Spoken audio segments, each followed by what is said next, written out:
My name's Maya, and I'll never forget the night my own parents told me they wished I'd never been born, in front of a table full of their esteemed colleagues and friends, at what was supposed to be my graduation celebration.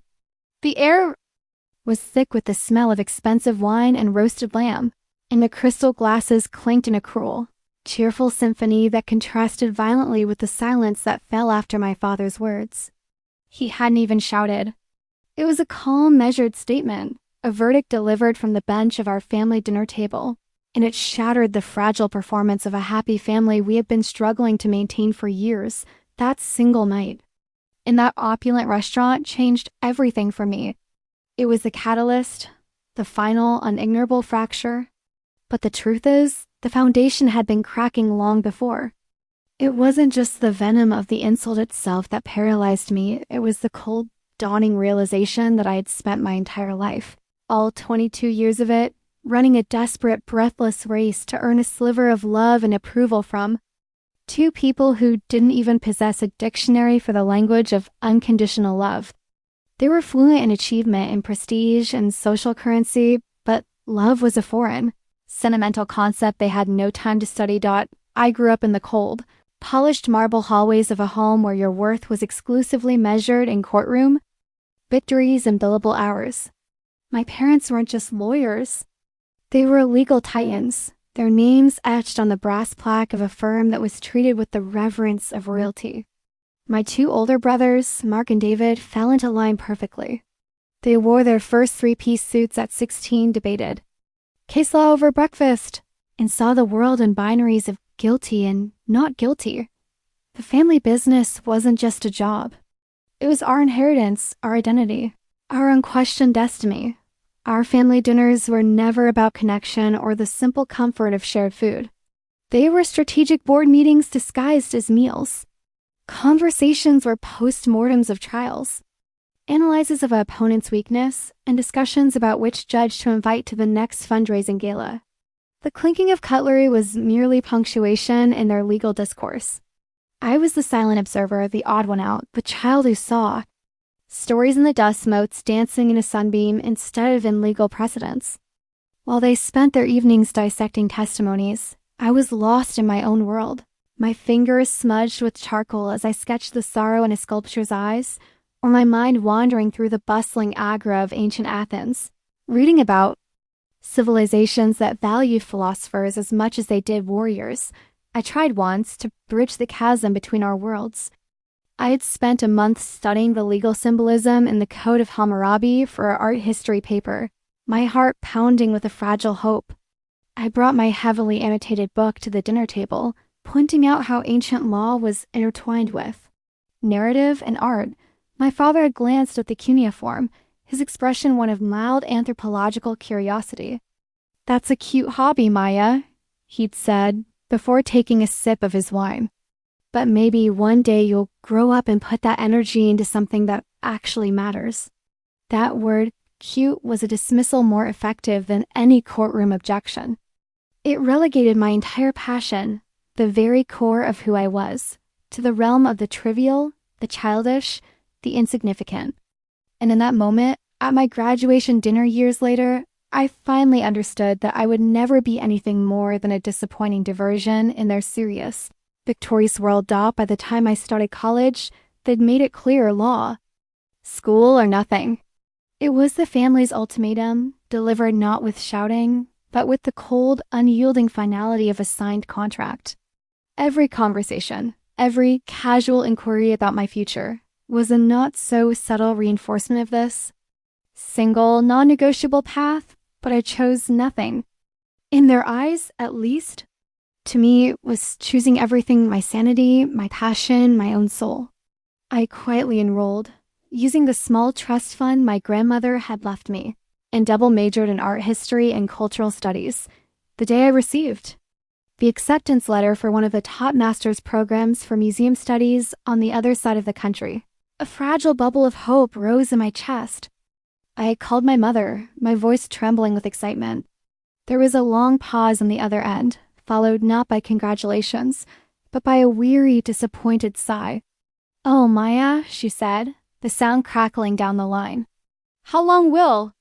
You keep running from reality? It was then I understood that in their world, reality was a courtroom, and everything else was a fantasy. They barely helped me financially after that, a silent punishment for my defiance. So I built my own scaffold of survival.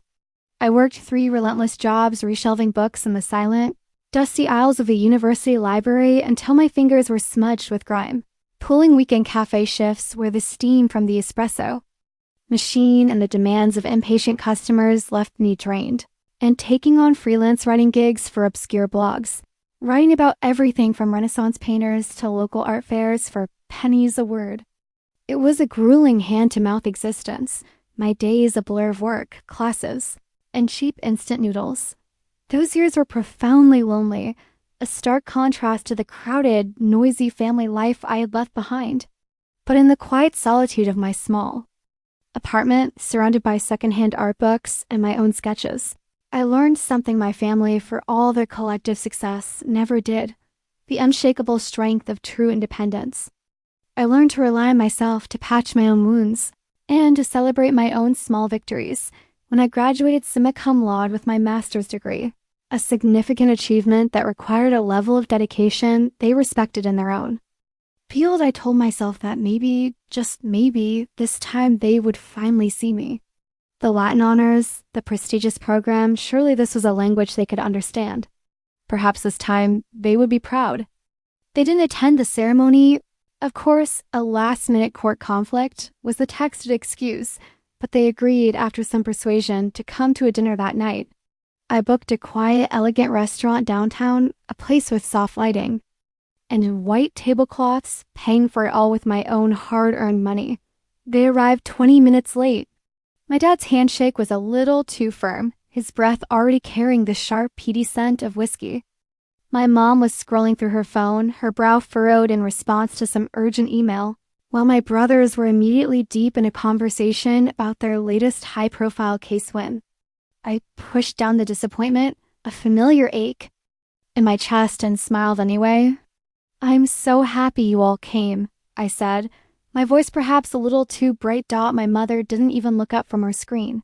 "So you're finally done with school, right?" she asked, her tone implying a prolonged adolescence. What was this one for again? "Art history and museum studies," I repeated, the words feeling brittle on my tongue. "Alex," my oldest brother smirked, swirling the water in his glass. "That's nice, really. But what do you even do with that? Like, a real job?" I took a slow breath, gathering my composure, and began to explain calmly and clearly about museum curation, cultural preservation, and academic research. My father let out a short, derisive snort, cutting me off. In other words, unemployed, he declared to the table as if delivering a closing argument. Just then, the waiter arrived with our wine glasses. My dad snatched the leather-bound menu, his eyes scanning the list before he pointed to the most expensive bottle of Burgundy. "We'll take this one," he announced loudly, before looking directly at me with a challenging glint in his eye. "We're celebrating, aren't we?" They didn't ask about my thesis, the 150-page work that had consumed my life for a year, exploring the intersection of art and social justice in the Renaissance. They didn't ask about my future plans, the applications I had sent out, or the quiet hope I carried. Every time I opened my mouth to steer the conversation toward my world, someone would cut me off with a louder, more important story from theirs. Dismissed motion, a settled lawsuit, a new corporate client. Finally, gathering the last shreds of my courage, I said, "I actually have some big news to share." My voice was small but clear, a lone pebble dropped into a pond of their self-importance. Dad let out a harsh, dismissive laugh, the sound echoing in the space between us. "What, you're opening an art gallery in your bedroom now?" He sneered, eliciting a smirk from my brother David. My mom, without looking up from her phone, muttered under her breath, just loud enough for all of us to hear, 6 years of university for this. And then it happened. The carefully constructed dam of civility broke. My dad, his face flushed a deep, blotchy red from the expensive wine he'd been consuming, slammed his crystal glass down so hard the table shook, the crimson liquid sloshing over the rim like a stain. He stood up, unsteady, his chair scraping loudly against the polished floor. His voice, thick with drink and decades of resentment, carried across the suddenly hushed restaurant. "Proud? You think we're proud of this?" He bellowed, gesturing wildly at me as if I were an exhibit of his failure. "Honestly, Maya, we wish you were never born. We could have had another son who'd actually carry the family name forward with some dignity." The entire room plunged into a frozen, horrified silence. Forks stopped mid-air. Strangers turned in their seats to stare, their expressions a mixture of pity and morbid curiosity. My brothers studied their steak dinners with intense, sudden interest.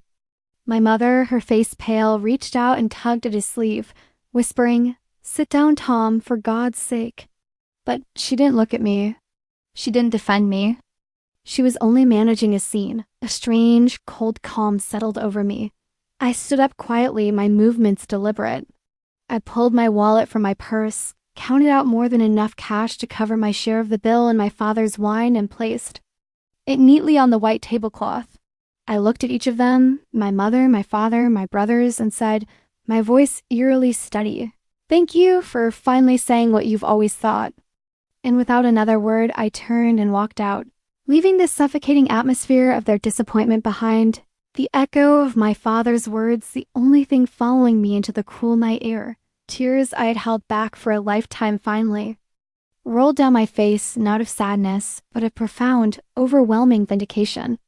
The same useless degree my parents had mocked and belittled was now swinging open doors I had only ever dared to dream of behind closed doors. In that moment, a quiet, steely resolve settled within me.